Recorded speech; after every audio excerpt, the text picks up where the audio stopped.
Welcome to my YouTube channel. This is May Andy Aparado, your future librarian. Today, I am going to discuss about the chapter 8, which is the historical research from the book of Basic Research Methods for Librarians. Now, let us define what is historical research. Historical research is a qualitative technique. It is a studies the meaning of past events in an attempt to interpret the facts and explain the cause of events and their effect in the present events. Historical research offers an essential context for understanding our modern society. The study of historical events can help leaders make informed decisions that impact society, culture, and the economy.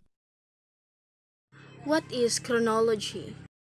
When we say chronology, it is the determination of the actual temporal sequence of past events. Chronology is a part of periodization. Chronology is important because the exact order in which events occur helps us understand the cause and the effect of those events, and thereby allow us to step back and view the big picture of history. How and why events unfold in the way they do, and how they are related. Importance of historical research to librarianship. Historical research can make specific contributions to the advancement of library and information science. Historians use libraries to locate primary sources.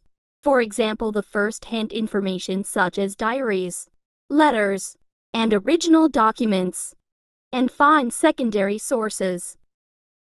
Types of historical research are biographical research, histories of institutions and organizations, the investigation of sources and influences, editing and translating historical documents, studying the history of ideas, compiling bibliographies.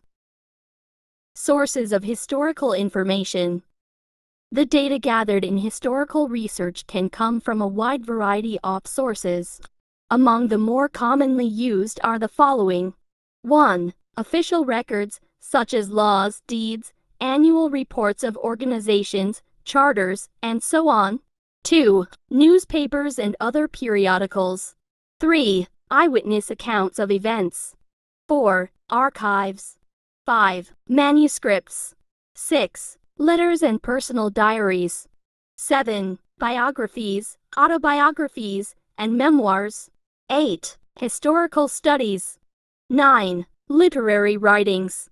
11. Memorials. 12. Catalogs. 13. Schedules, agendas, and so on. 14. Archaeological and geological remains non-documents. Evaluation of historical sources. The assessment of the last criterion competency should involve two basic processes. First is external criticism. External criticism refers to the authenticity of the documents. Once a document has been determined to be genuine, researchers need to determine if the content is accurate.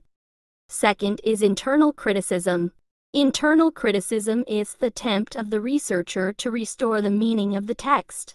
This is the phase of hermeneutics in which the researcher engages with the meaning of the text rather than the external elements of the document. Problems in historical research. A variety of problems are common to most types of research but tend to be particularly important in historical research, including the following. 1. Deciding how much data are enough. Using too little information can lead to the argument from silence. In other words, the researcher must be careful not to assume that some event did not occur simply because he or she is not aware of some record of the event. 2. Improperly selecting data. The historian must avoid improper or faulty selection of data, including such tactics as ignoring some data, exaggerating others, and so on. 3. Relying too heavily on secondary sources of information.